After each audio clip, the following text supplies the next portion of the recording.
Olá, boa tarde.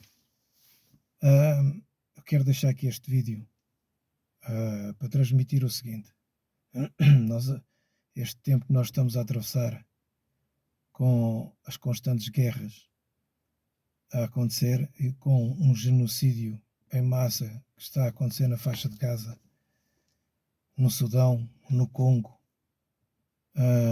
com tanta miséria, tanta fome, e nós a vermos as coisas a tomarem proporções muito complicadas. Eu quero pegar aqui numa palavra que Paulo escreve aos Coríntios, a dizer ah,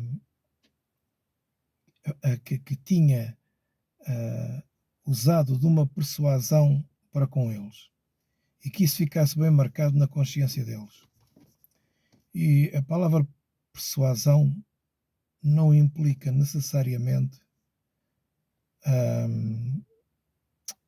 coação, a chamada lavagem cerebral, o procurar de uma forma ou de outra forçar a consciência de alguém a aceitar seja o que for. Não, não é isso. Quando Paulo fala de persuasão, ele está a falar de uma convicção que ele passou e um, quem travou conhecimento com ele percebia isso. Nos dias de hoje,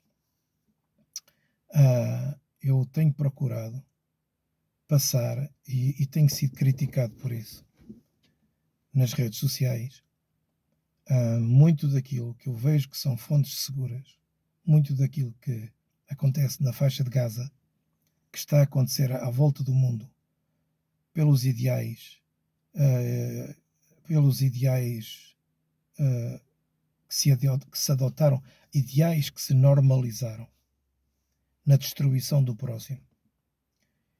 E tem sempre uma série de pessoas que acham que isso é um fanatismo político.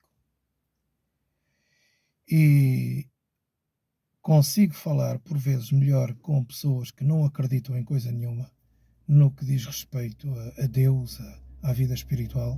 Por vezes consigo relacionar-me e falar destes assuntos melhor com essas pessoas do que gente que se diz cristão. Uma razão muito simples. Porque muitos, infelizmente muitos, dos crentes que eu conheço, mais ou menos chegados, eles trazem ideais que aprenderam, como eu aprendi alguns, mas que, de uma forma ou de outra, adotam esses ideais como verdades absolutas. E muito daquilo que nós aceitamos como doutrinas, algumas delas são doutrinas recentes, com 100, 150 anos, para aí, e que entrou dentro das igrejas, apoiando-se em versículos bíblicos, quer do Velho, quer do Novo Testamento, e obviamente com uma falsa interpretação. E quando vão ao Apocalipse, então, é uma teologia que nada tem de verdade. Não é por acaso que Calvino, creio que foi Calvino, não queria inserir o livro do Apocalipse numa revisão da Bíblia. Não queria o livro do Apocalipse. E eu não quero entrar em muitos detalhes sobre o Apocalipse, mas é muito perigoso a forma como tanta gente é persuadida a abraçar estas supostas verdades, alimentando um espírito de ódio. Aqui há um tempo atrás, havia um cristão que estava a dizer: força Trump, força. E quando nós olhamos para que tipo de pessoa é aquela que está ali no comando da nação mais poderosa do mundo em termos bélicos, com tudo aquilo que nós temos assistido, com o movimento que é gerado, com o movimento de apoio àquele homem, dentro do país já não tem tanto, só tem o mesmo aqueles que estão à volta dele, do movimento MAGA. mas apoio, inclusive, de forças políticas de vários países, incluindo o nosso, epá, é de uma tristeza quando eu olho para gente que vai ao domingo à igreja falar de paz e amor e depois apoiar estes milhares de mortes que estão a acontecer, não é só no Irão. E não estou a falar do regime do Irão, eu estou a falar da facilidade com que se mata. Eu estou a falar deste espírito maligno. Eu estou a falar, eu custa-me tanto entender a aceitação, a normalização com que milhares de crianças são esmagadas, são fuziladas constantemente, mesmo apesar do cessar-fogo em Gaza. Custa-me tanto ver estas famílias a serem dizimadas, o que se passa no Sudão, o que se passa no coração da África, e a normalização da morte, a normalização da maldade dentro das próprias igrejas. E eu sei que há gente que, ao ouvir isto de mim, acha isto um absurdo, mas é verdade. Porque quando dentro da própria igreja, não falando diretamente do assunto, mas transmitindo apoio à parte opressora, você tomou uma opção. E isto não é de política. E mais, às vezes, no meio de alguma brincadeira com amigos meus, nós fugimos por um assunto ou outro sério. E aquilo que eu procuro dizer a eles é o seguinte: eu creio naquilo que Jesus ensinou. Eu creio. Creio que politicamente, quando Jesus foi chamar diversos tipos de pessoas que estavam ligadas a forças políticas ou religiosas na altura, que eram diferentes umas das outras, e trouxe-os para ele, e não os forçou a mudar de opiniões. Ele apenas deu aquilo que ele tinha, aquilo que ele era e aquilo que ele é. É esta forma que eu penso também.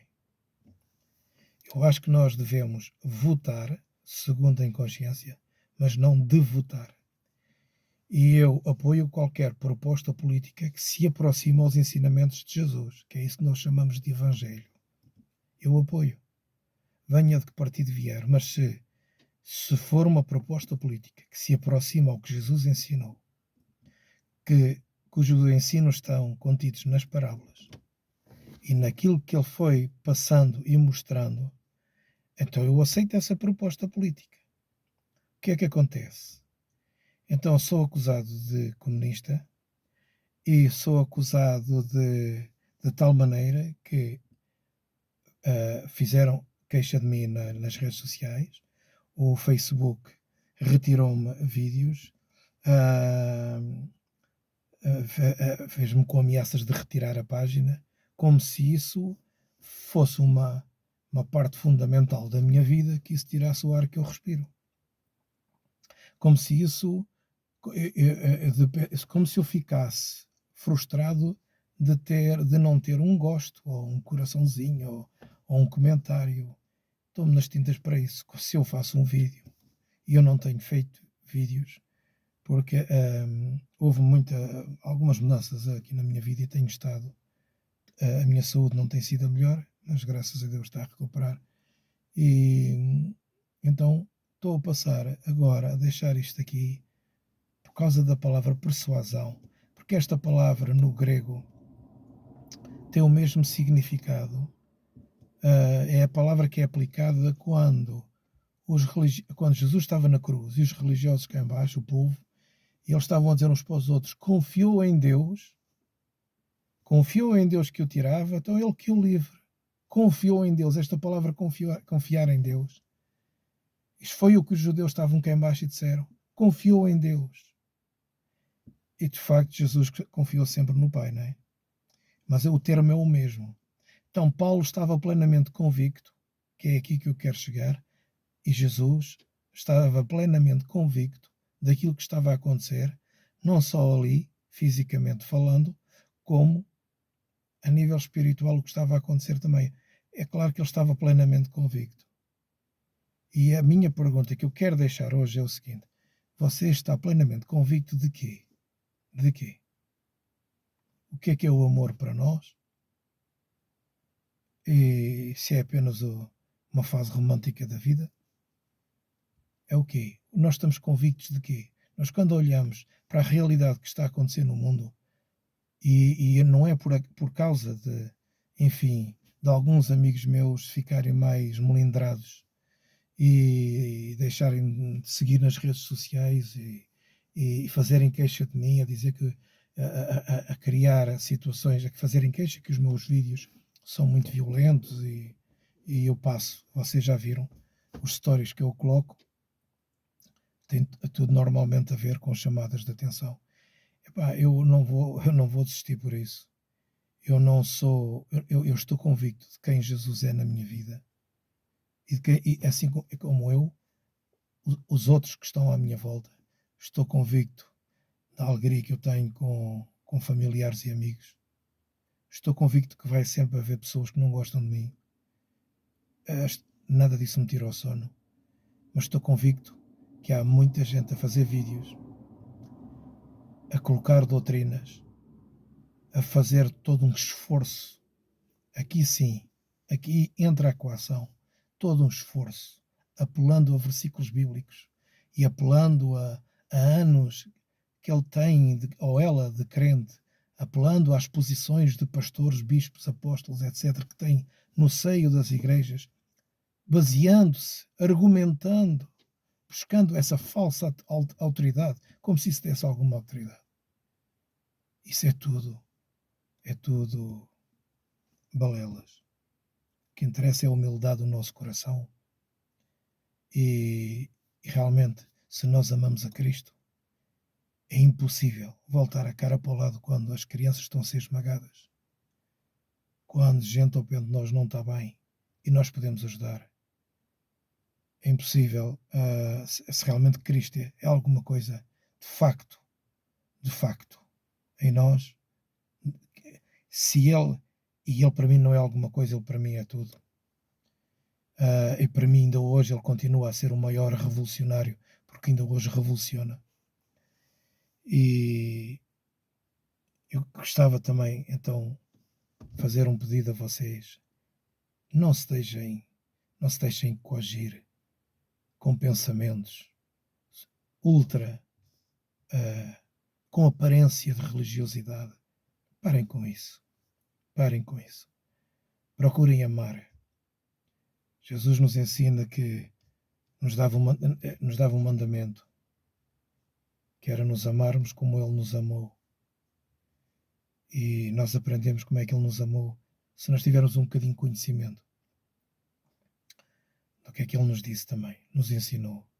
Mas ame, procura amar. E não se deixe esmagar, não se deixe convencer de uma mentira ou de meia mentira. Tenha um espírito crítico para ir analisar, para ir ver, para fazer escolhas de acordo com uma consciência tranquila, que busquem a paz. Tudo aquilo que não nos dá a paz, devemos nos deixar de lado. Devemos deixar de lado. Isso é que nós precisamos estar convencidos. É isto que Paulo disse aos Coríntios, que ficasse na consciência deles o que era esta persuasão em Cristo, na pessoa de Cristo. Era isto que Jesus tinha no coração em relação ao Pai, e é isto que nós devemos ter também. Uma persuasão, uma convicção de paz, porque isto nos ajuda a ver e a entender a vida e a separar o certo do errado. Não é a manifestação de muito brilho à sua volta que vai fazer com que isso seja de facto verdade. Tenha um espírito crítico e não se deixe convencer por qualquer coisa que aparece. Um grande abraço a todos.